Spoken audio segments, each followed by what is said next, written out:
Hey guys, how you doing today? Just on my walk home here. Just getting off from the toy store. Ooh, I got 2 days off in a row coming up. Oof, oof. So rare in the retail world, right? You usually do the day off, day on, day off, day on, day off, day on, day off kind of shtick.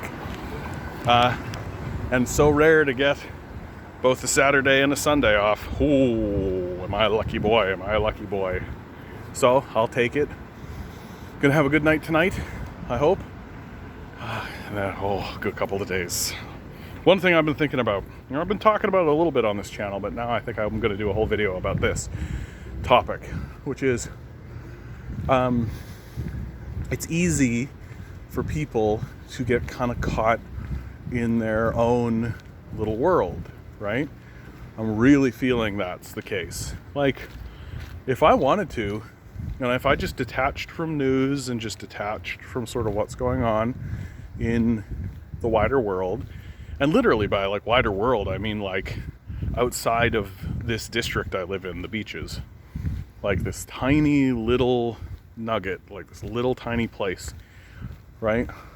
If I wanted to just stop and stop my perception at that border, or even closer, just my own store and my own shop, my own home rather, I could live kind of a blissful, ignorant life, right? Like the phrase ignorance is bliss is so crucial, and I think so key to the functioning of the capitalist system, right?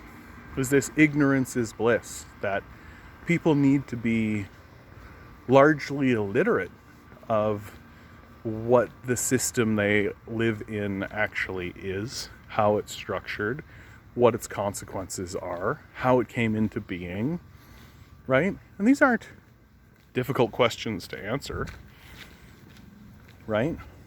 And if I wanted to just sort of bury my head and live sort of this blissfully ignorant life, don't read the news, don't pay attention to any of that, just go to the toy store, live in the toy store, go home, play with my puppy, play some video games, go to sleep, wake up, do it again, right? If I wanted to put myself on that cycle and just sort of forget it, just forget everything, right? I could, and I think lots of people do.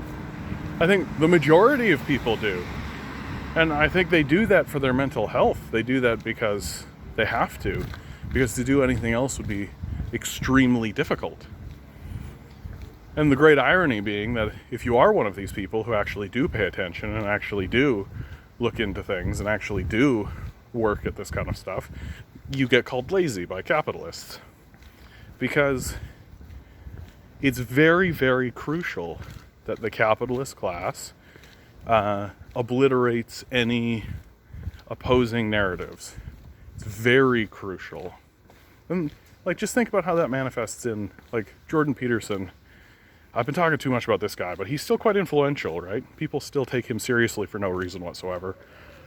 He's illiterate on any subject except one, and even then it's like very narrow. I mean, the guy's read like 4 books. Good for him.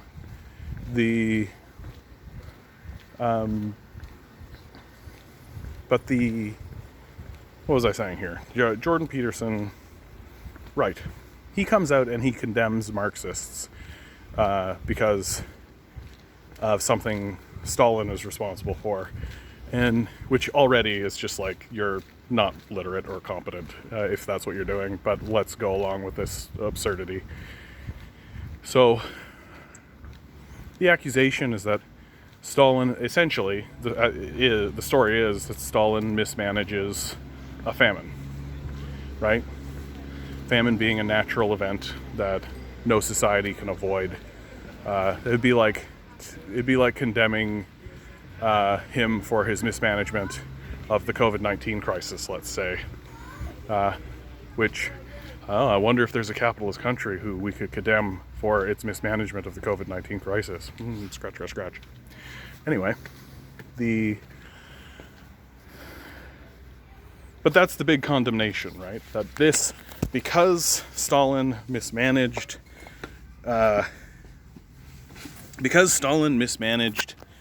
this famine, the whole communist experiment has to be over. Communism itself fails because one guy one time mismanaged a natural disaster. And that's indicative of all systems, right? This, of course, being said by a capitalist class which began by enslaving a society, right, which is black Africans, began by creating a genocide, which was the First Nations people. This is how this system began, right? It began with a genocide and then the enslavement of the population. And since then, it has just continued doing that, right? So, and capitalists, they understand this. Like, you'd have to be completely a dunderhead not to understand that, like, capitalism is in a state of perpetual war. It propagates itself by stealing resources from other nations, right? This is why life is so good for a small segment of the society, because they're benefiting from the theft that their military perpetrates. But you can't actually talk about that. Because if you talk about that and if you're honest about that as a capitalist, then either you just acknowledge that, yeah, we're demons and that's what we do. We just steal from people and create thunderous theft. Or you stop being a capitalist, right? Because capitalism is based on genocide and slavery. That's how it propagates itself.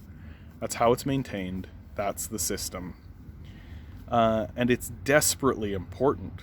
The capitalist class is desperate to silence any alternative narrative to it, which is why the humanities had to be so thoroughly eviscerated, right? The arts and the humanities needed to be cut down at the knees and needed to be commercialized at best, because you can't have a segment of your society. Well, hey, got a popular guy back here. Yeah, break it down. What?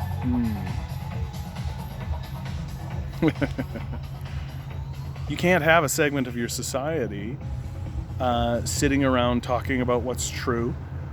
You can't have a segment of your society sitting around talking about the reality of the capitalist system.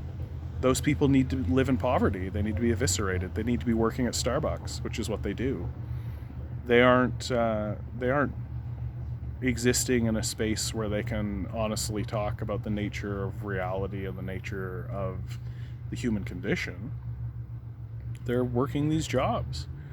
And as you get older, as you lose the fire of your youth, you get older and you start to see, okay, like I need some stability. I do need to be stable. It leads towards silence, because like corporations demand silence. It's considered like this. The censorship that exists in the corporate world is heavy. It's as heavy as any third world totalitarian state, without a doubt. Like, you can't be open with your political ideas, not if you want to seek promotion or seek stability.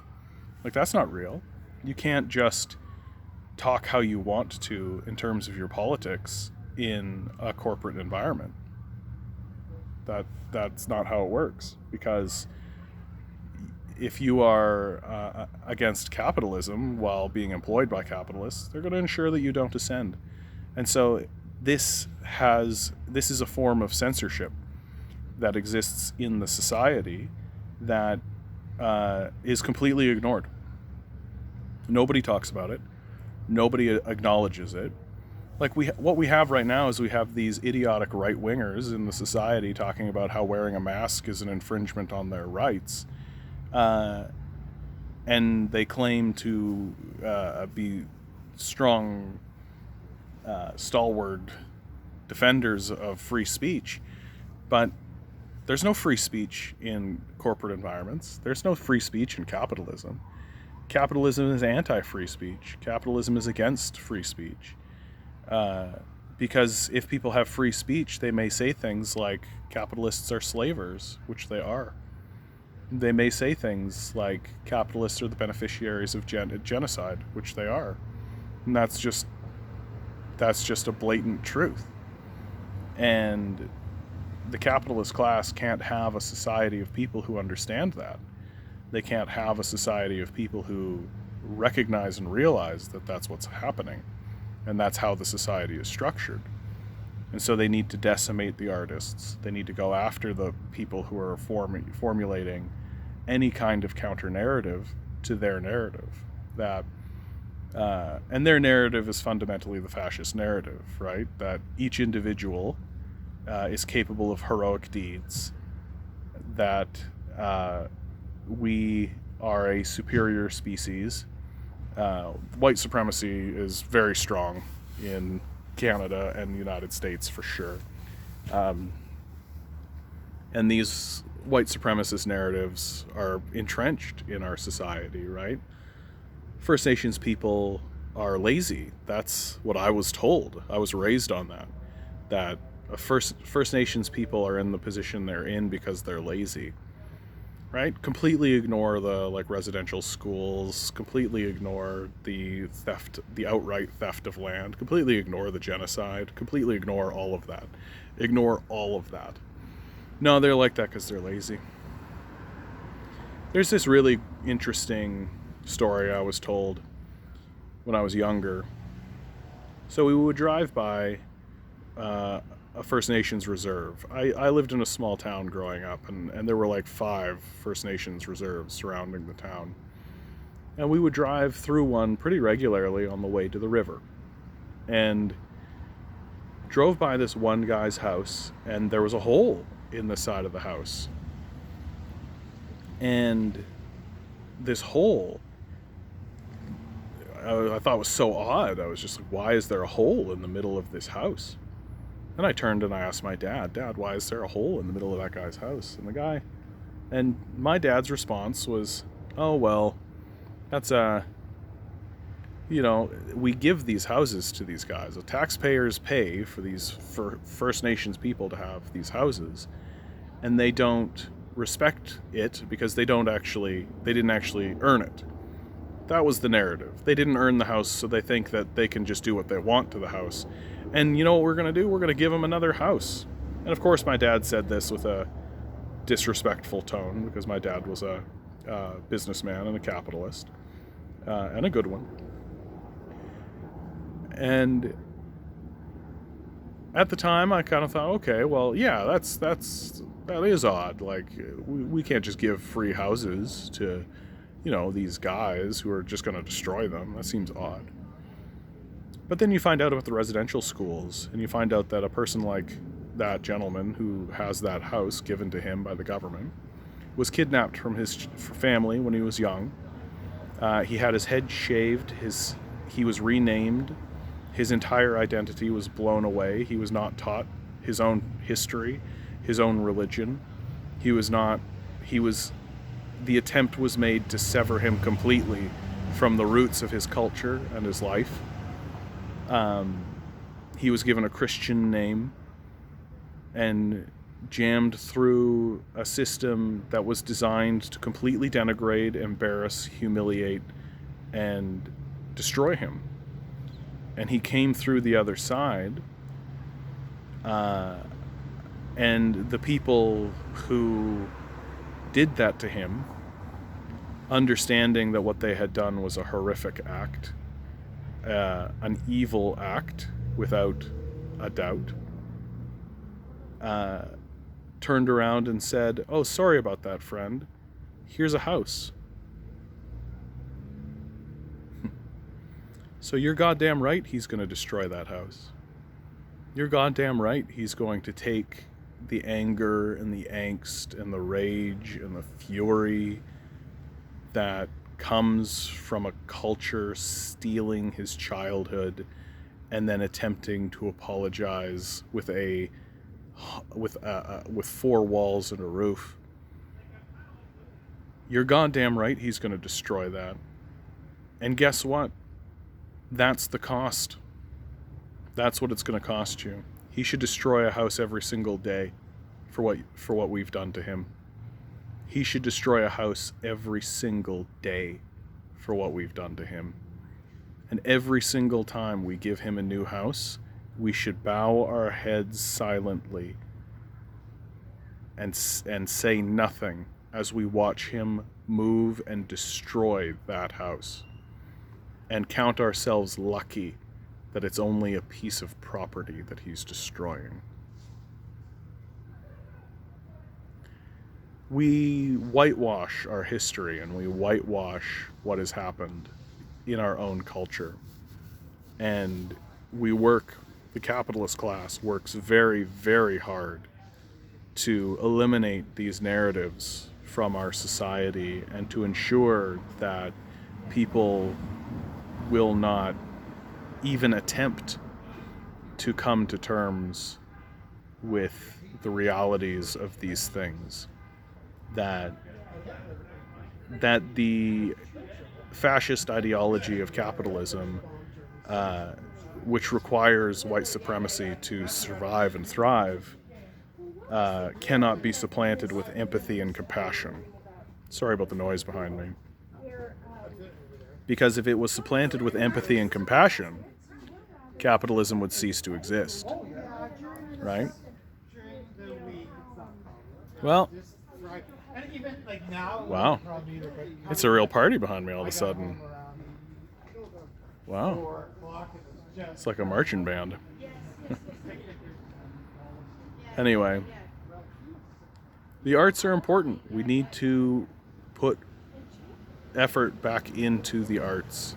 We need to fund the arts, or at least we need to allow our artists the freedom to pursue their art if we want to have a culture and if we want to talk about our history honestly, which we don't. What we want, obviously, are gadgets and doodads to distract ourselves. Because the hardest thing to do is to deal with ourselves. We don't want to do it. Alright guys, I'm going to go. As always, pleasure talking to you. I hope things are going well for you. I hope you're spending most of your time being happy and doing happy things and pursuing things that make you happy and doing things that drain out the existential angst of being alive and existing. Give someone a high five, hug someone, love someone. Yeah. Just have a laugh. Good luck.